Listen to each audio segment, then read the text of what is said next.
So some stories are too strange to believe, but they're 100% real.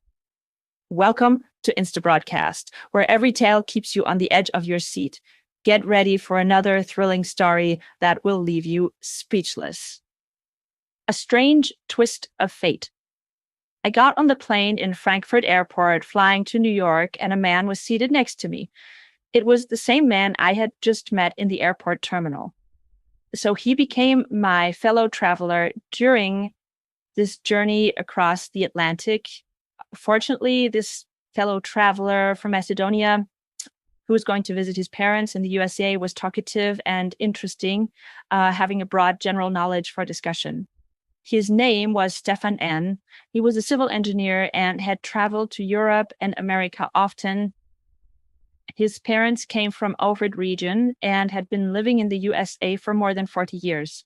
This time, as he told me, he was going there to see his mother, who was very ill and who had several times expressed her wish to see him. Unfortunately, her illness prevented her from going to her homeland, Macedonia. We left Frankfurt Airport, and the plane took us high in the sky. Soon we were served drinks by a beautiful, thin, and graceful stewardess. Feeling relaxed, I commenced a conversation with my fellow traveler, Stefan. The journey to New York took 8 hours. It is preferable for most people to have such a talkative neighbor because the loneliness during long journeys can be a psychological burden. In addition to being talkative, my fellow traveler told me his story as well, which I have titled A Strange Twist of Fate. His place of origin was the Ohrid region. Almost all of his life, he was left to himself, to live his life as he wished. His goal was to graduate and justify the freedom he was given and the faith his parents had in him. While he was a student, he usually had a part-time job during the summers as a bellman in one of the hotels on the coast of Lake Ohrid, or sometimes as a tourist guide for the archaeological groups who carried out archaeological explorations in the localities of that region.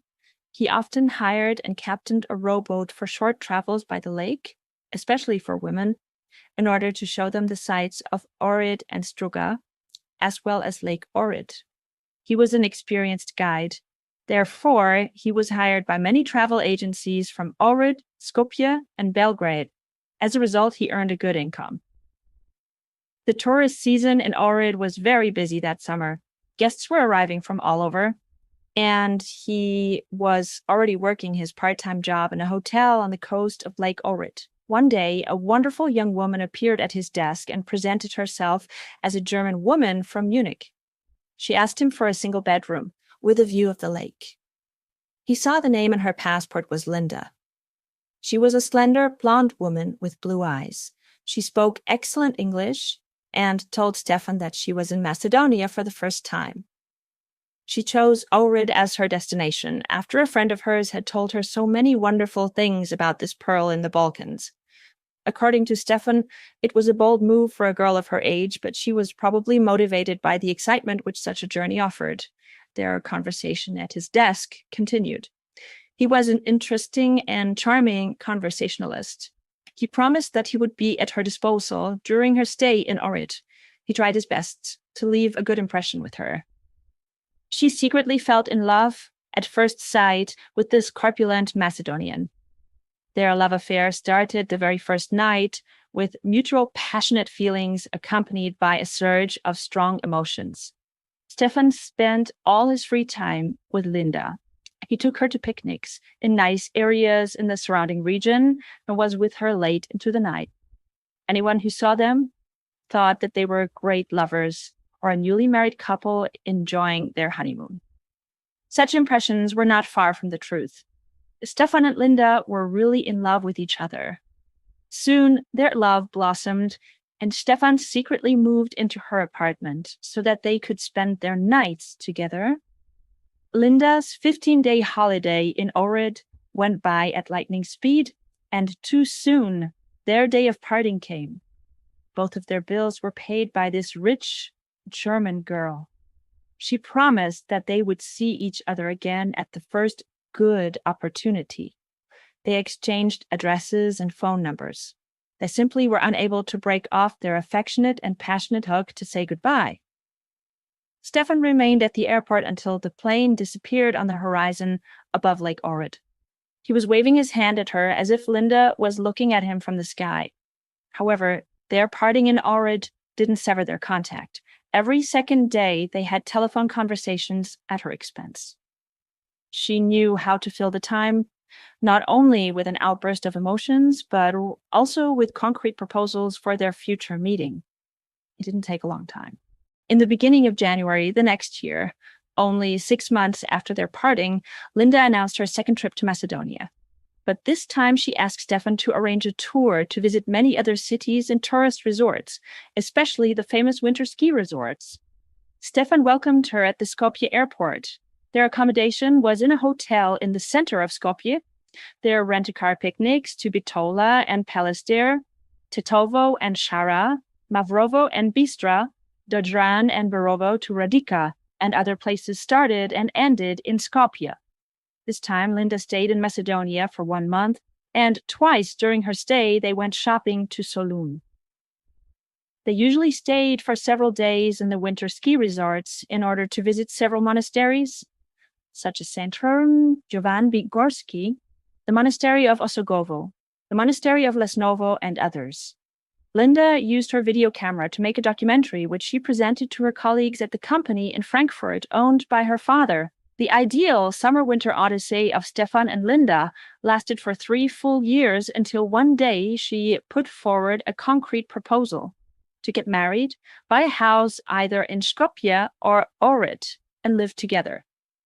Shocked by these proposals, Stefan asked for some time to think it over. He already had a girlfriend in Macedonia that he wanted to marry and start a family with. Linda didn't know this and had no idea that he already had a girlfriend. Their relationship was just a facade without a firm foundation. After Linda's proposal, they agreed that Stefan would make a decision and make plans before she returned. It was the most difficult time of their relationship for him. What was more dramatic was the demand from his Macedonian girl to marry her. Therefore, Stefan found himself in dire straits. His Ohrid romance with the German girl slowly but surely was becoming a trap that attracted him so much because of their absolute harmony and love and Linda's wealth. But the future frightened him a lot at the same time. The Boeing was approaching the North American continent, and Stefan's story was almost finished, but I was impatient to hear the end because we are almost helpless when we realize that we are not masters of our own destiny. Did Stefan find a way to get himself out of the situation?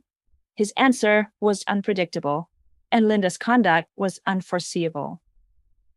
Only 3 months after their last meeting in Skopje, Linda again arrived in Skopje. She was very excited and ready to accept the all proposals that Stefan would offer her. Much to her surprise, however, they were not as she expected. After dinner at the hotel, they spent all night in their room arguing, and it would end their relationship. Stefan admitted to having a Macedonian girlfriend for several years with whom he planned to marry and start a family, and these plans were in their final stage, but he also admitted that Linda was a wonderful girl who could sweep any man off his feet.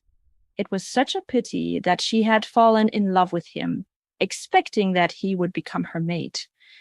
During that long and difficult night, the German girl gave up and agreed that there would be no marriage, but under one condition, that their relationship would continue both here in Macedonia and in Germany. She reassured him that she would continue to cover the expenses for such a sacrifice on his part as she had in the past. Stefan accepted her proposal under the condition that she was to marry a German man in Germany and that he was to marry the Macedonian girl in Macedonia. They would go to each other's weddings as guests due to their great friendship. Strangely enough, Linda agreed to his proposal. They made an agreement that by the end of that year, she would get married in Frankfurt and he would marry in Ohrid. In addition, she would come with her husband to his wedding and he would go to her wedding with his wife. Their agreement was honored with small concessions. The love affair of Stefan and Linda continued after she got married. Stefan confessed that he was feeling a prick of conscience and had an uncomfortable feeling that he had done something wrong. He often had long bouts of indecision about their future meetings, but it was hard for him to separate from Linda. Before his journey to the USA, he spent several days at their house in Frankfurt. Both Linda and her husband accompanied him to the airport and said goodbye. Life is full of unexpected twists, and this was just one of them. What do you think? Was it fate or just a choice? Let us know in the comments. Don't forget to like, share, and follow Instabroadcast for more jaw-dropping stories. See you in the next one.